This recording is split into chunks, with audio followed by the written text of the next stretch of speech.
Hello, everybody. Welcome to Tarot Off the Cuff. My name is Kevin Quigley, and we are so glad that you joined us. Our next reader is Nancy Antenucci.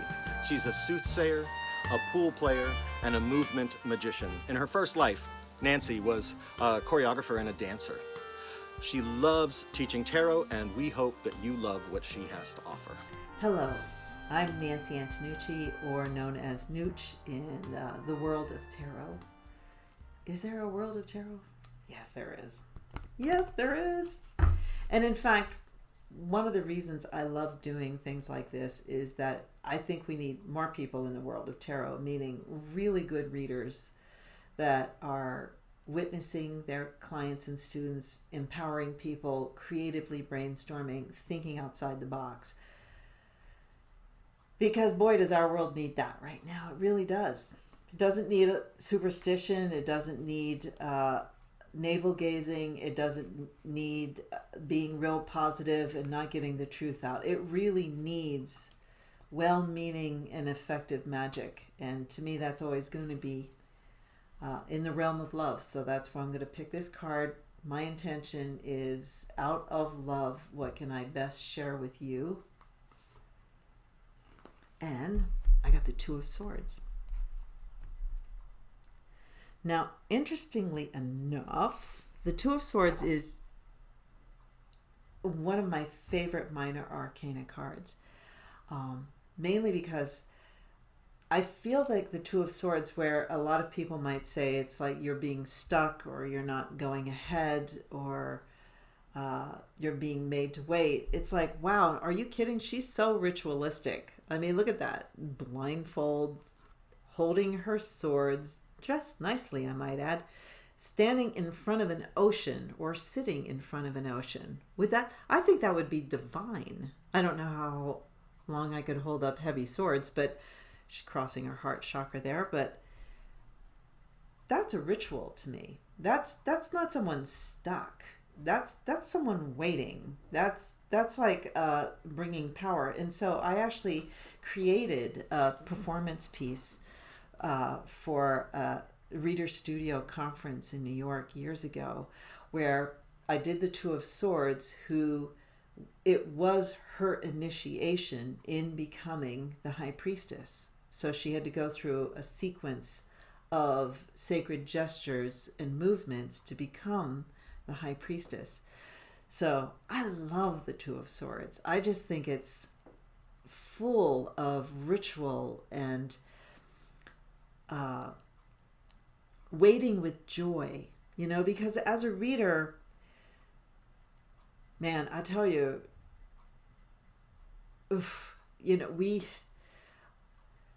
lot of times it's really about telling somebody, this isn't going to happen right away. This healing is going to take a long time. No, I actually don't see your beloved coming until, until you're about 36.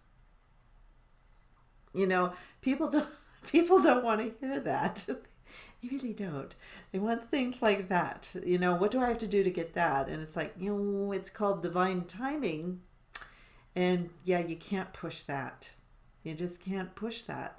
So instead of waiting as if everything's a burden, or waiting, biding your time, could you wait with joy? Could you wait and listen? Could you wait and stay open and engaged? Timing is even just an odd thing for reading. In fact, the first 10 years of my reading, literally, I'm not kidding you, I had clients that would say, God, Nance, you were totally on the mark, except for that everything you said was a year later. I mean, I had many clients say that. So what I would do then is, when I would read for somebody, I'd say, this or a year later. I'm just telling you, my timing thing's a little off, so it could just be this or just add a year, But I think I kind of settled into timing that's a little, although timing has changed again with the world breaking in two. Things seem like they don't happen now until the last minute. Like people are waiting. I even feel like that sense of information in time is changing, truly changing, in that you will get it when you need it, and you won't get it until that moment. So there you go. There's times when I'm reading, and if the cards are kind of like jumbled or they just don't make sense to me, I realize, wow, we can't really know this right now. This is not for us to know.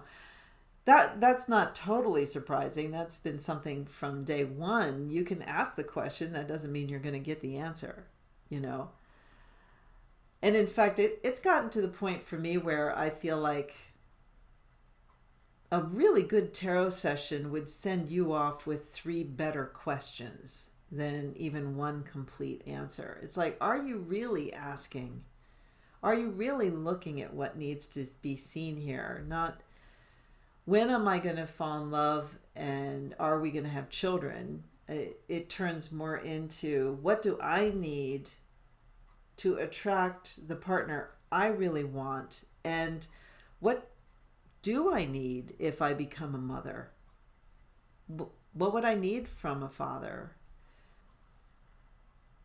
That I counsel lots of women in their 30s. That's actually kind of a high ratio for me, are women in their 30s. And it's like, well, what do you need from your partner? I mean, think about it. You'll need a partner who really has your back. You will have a young new thing called a universe, baby. You'll need a partner who really has your back. You'll need to trust, and I don't know. I feel like there's a lot of women that are just really strong and self-sufficient, and trust is that's really hard. Why don't just ask me to take all my clothes off and run down 94, our highway in St. Paul. That'd probably be just a tad easier than trusting somebody with my well-being. Although I would say it's actually not trusting other people. It's trusting yourself. It's trusting that you can ask for what you need, or you can switch gears. What else would I say about the Two of Swords?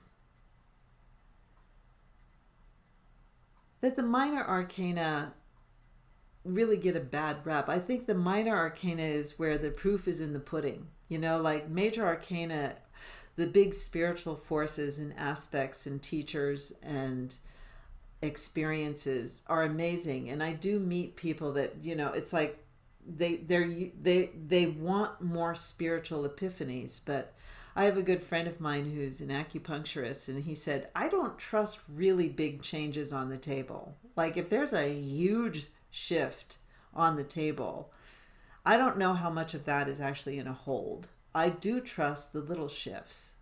And that is the minor arcana to me, are the little shifts. They're the everyday. So there's a Two of Swords. Like a correlation in the major arcana would be the Hanged Man. And that's really waiting and seeing what needs to happen and seeing things differently. That's huge, and that could take months, but the Two of Swords is, okay, today I just need to be patient, and I can't push this. I just need to know that I'm being led. Actually, that's a huge component to reading, is patience. You don't have to know the answers. You don't have to have a real clear sense of what that pattern is saying. Man, it sure is nice when that happens, but you can say, I'm not really getting a clear sense of this. I'm not really sure what this means. And that doesn't mean throw 1,000 clarifier cards on it either. I mean, you as a reader can bring patience to that spirit and to your own by allowing ambiguity. I do think it helps to have a traditional sense of the cards in case there's a lot of ambiguity. Then just go card by card and just read, what the traditional sense of it is, and something will surely come to you. Some story will surface that will be helpful. but also even just reading the cards as you feel them and sense them, even if they don't make sense to you, could be like totally making sense to them. I've been teaching that over and over again, is just really trusting that just because it's flowing through you, that doesn't mean you need to understand the flow. So it's really trusting that.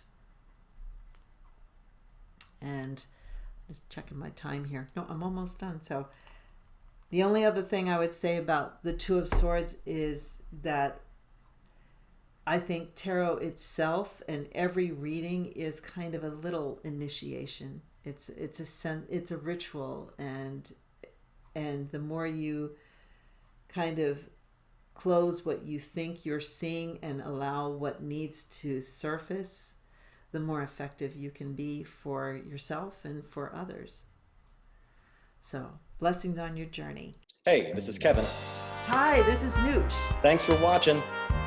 If you like what you saw, please hit a thumbs up and subscribe. You'll know when new ones are coming. And share with your friends. We'll see you soon.